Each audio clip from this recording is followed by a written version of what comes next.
From the headquarters of TeleSUR English in Havana, Cuba, this is From the South. I'm your anchor, Gladys Quesada, and these are the news. Thousands of workers took to the streets of Lima, Peru's capital, to reject plans by the parliament to ease labor outsourcing. Workers from various federations and unions grouped in the Confederation of Peruvian Workers marched peacefully to the Legislative Palace, shouting "Close the Congress and Constitute now" to reject the decision of the Economic Commission.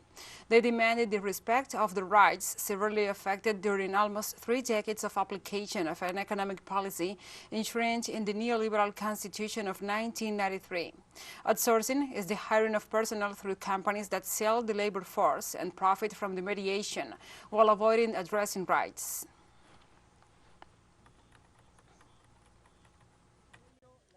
For this reason, the CGTP and all the workers at national level who are very worried about this decision of the Congress are protesting today, and they are going to do so until they achieve the archiving of the change of this bill, because we consider that it is a norm that could be published against the working class.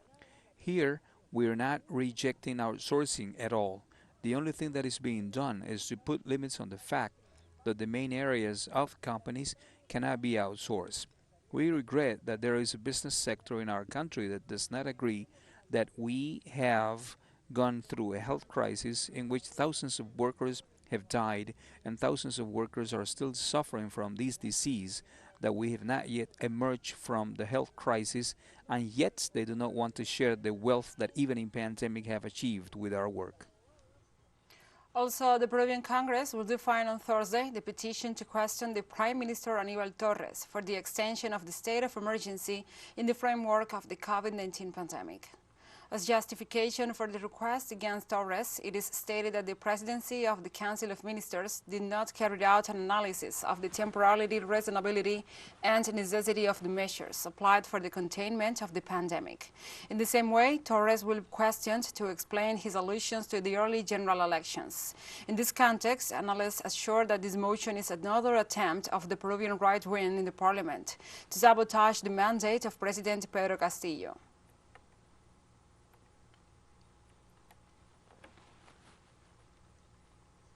And now we update information on the Constitute process in Chile, as the plenary of the convention drafting the new constitution approved with a large majority the rule that prevents the re-election of the president for a second term.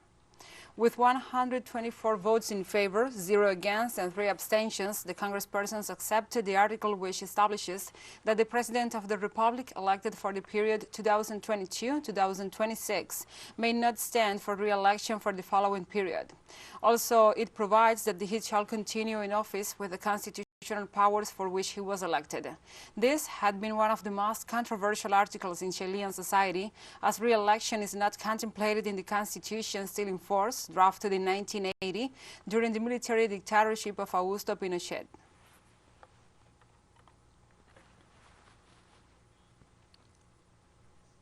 In Mexico, the Congress of the state of Southern Baja California approved the decriminalization of abortion up to 12 weeks of gestation. With this decision, there are now 10 states in Mexico that have decriminalized abortion. The initiative, which is a reform to the penal code and state health law, passed with 16 votes in favor and 3 against. On May 26, the president of the Centro Mujeres AZ in La Paz, Baja California, had introduced a proposal to decriminalize abortion up to 14 weeks gestation. However, the final draft that got approved set the limit at 12 weeks.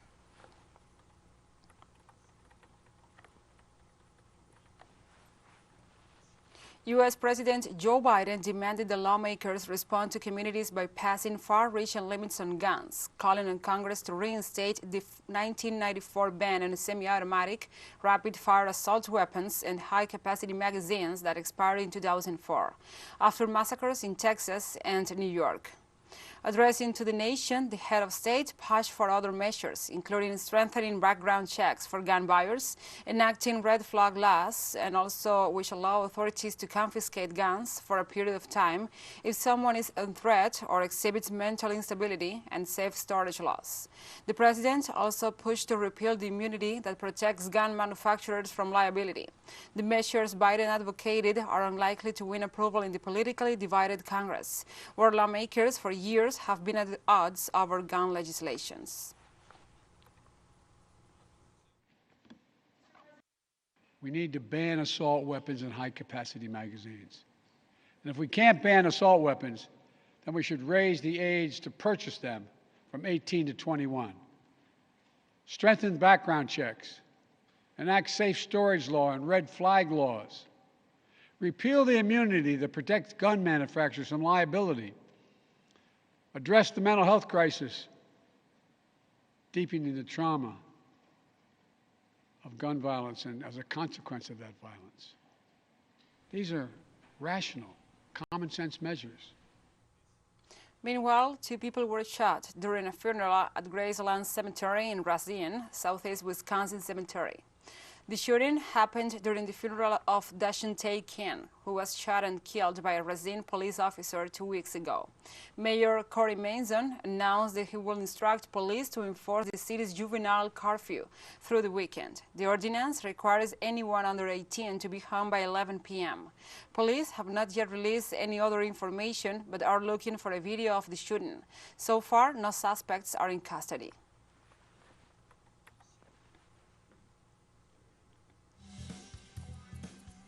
We'll take a short break now. Join us again after this.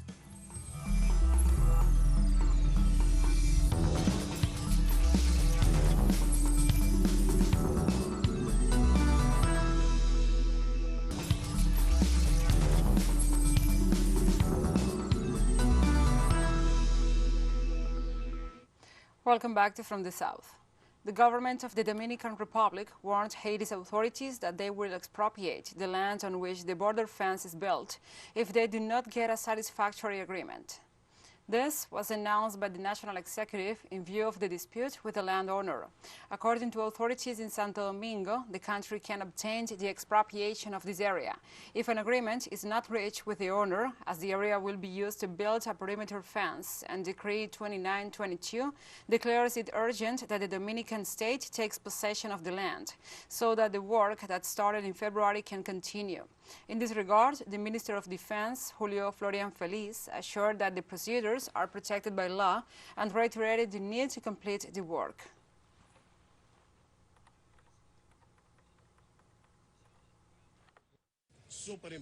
It is highly important, that as the border is open, it is easier to cross any kind of illegality. After the wall is there, it will be more difficult. And motorbikes and those vehicle animals, people that go through quite easily, because the border is wide and very open, well, now they will have to do it through the former crossing points.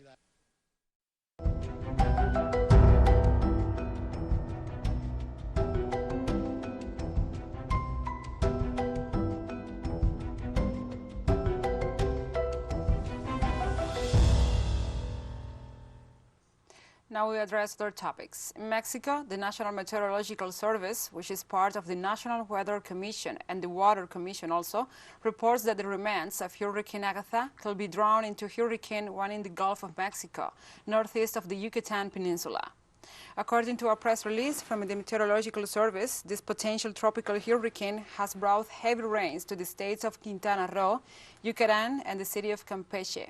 Additionally, these cold detachments and the cloud detachments have intensified in the aforementioned areas. Currently, this remnant of Hurricane Agatha is located 120 kilometers north and northwest of Cozumel and 50 kilometers southwest of Cabo Catoche in the state of Quintana Roo.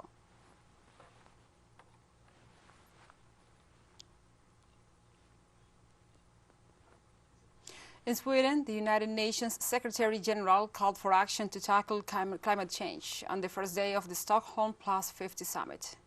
The event, which commemorates the 1972 United Nations Conference on the Human Environment and celebrates 50 years of global environmental action. During his address, Guterres called for action to tackle climate change, biodiversity loss, pollution and waste. He said all nations must do more to protect the basic human right to a clean environment, asserting that the current rate of global consumption exceeds planetary capabilities by far.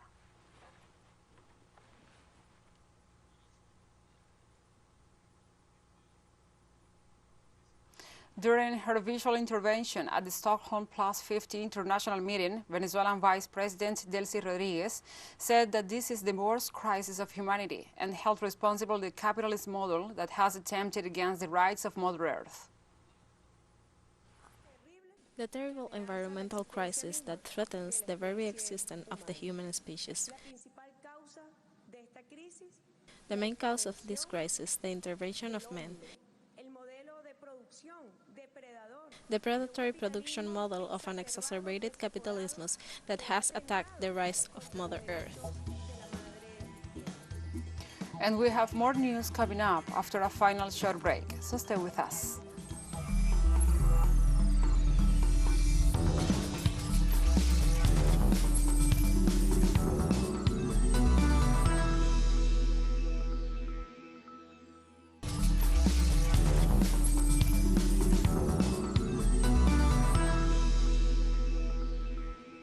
Welcome back.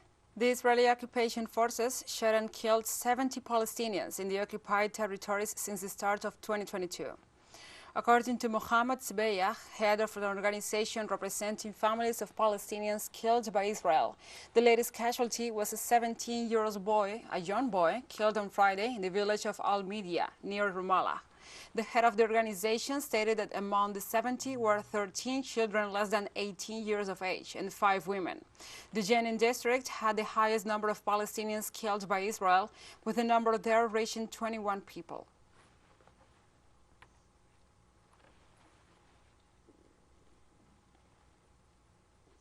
And Chad declared a food emergency in the impoverished landlocked country, urging the international community to help.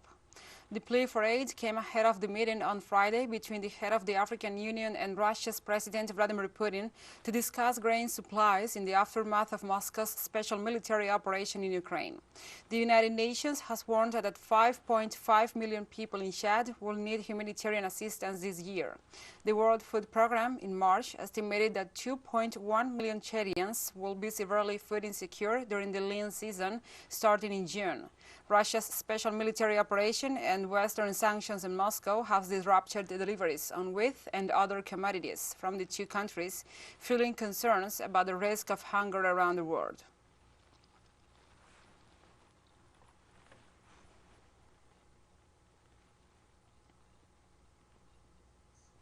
Egypt displayed a group of ancient artifacts dating back more than 2,000 years, which the country's Ministry of Tourism and Antiquities recently unearthed at Saqqara Necropolis near Cairo. The Saqqara Necropolis, a large-scale ancient cemetery that is rich in monuments in Gaza, has revealed more than of its hidden treasures, as 250 mummies were found lying inside beautifully painted coffins at the burial area, along with dozens of pieces, including cosmetics and women's accessories. But more impressive are the bronze statues, which will date back to the era of around 500 to 600 BC. The National Cultural Commission, led by Mustafa Waziri, Secretary General of the Supreme Council of Antiquities, has been working on this site since 2018, with a number of exceptional discoveries since then.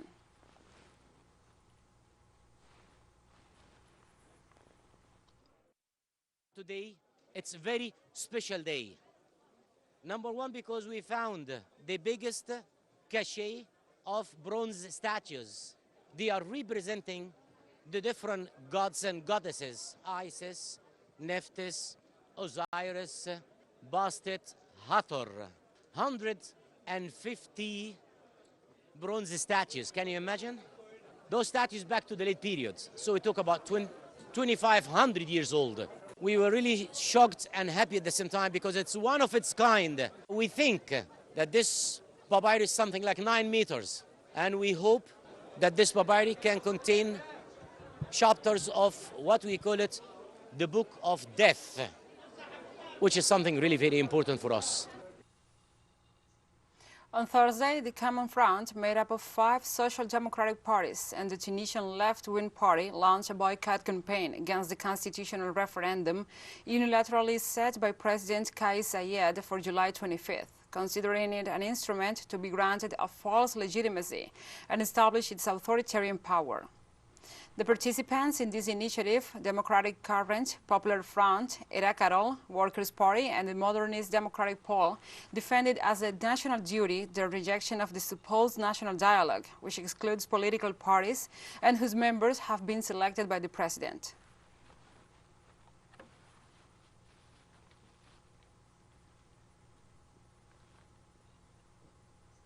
On Thursday, a demonstration in Kenya against the threats posed by wildlife turned deadly when 4 protesters were shot dead, police informed.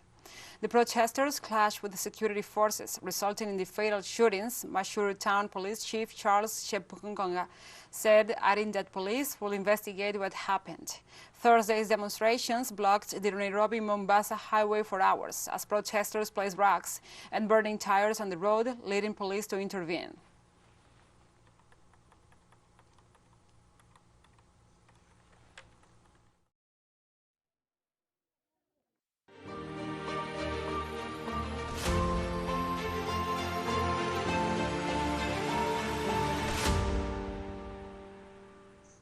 Now we move on to other topics. Interpol expressed serious concern about the delivery of small and heavy weapons to Ukraine that can end up in the hands of criminals in Europe. Agency head Georgian Stock urged countries supplying military equipment to Kiev to focus on tracing mechanisms. Stock said the wide availability of weapons during the current conflict will lead to the proliferation of illicit weapons by criminals in the EU's black market, as prices of guns are higher there. Several European countries, including France and Germany, along with the US, have delivered high-end defense equipment, artillery, munitions, and guns to Ukraine. The concern came after the U.S. armed forces exited Afghanistan in 2021, following 2 decades of war, and left huge amounts of military equipment, which eventually fell into the hands of the Taliban.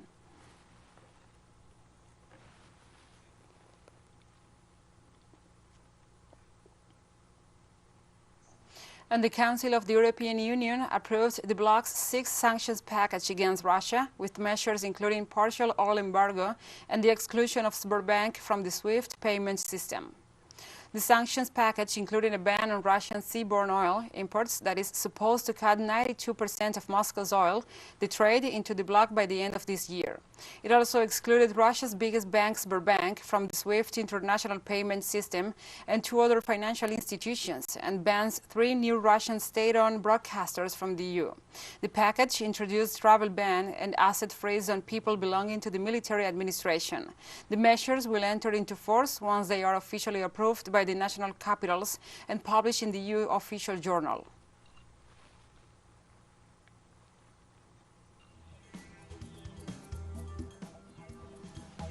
And we have come to the end of this news brief. But remember, you can find this and many other stories on our website at telesurenglish.net. And also, if you feel so inclined, please join us on social media for all the latest news. We are on Facebook, Twitter, Instagram, and Telegram. For TeleSUR English, I'm your anchor, Gladys Quesada. Thank you for watching.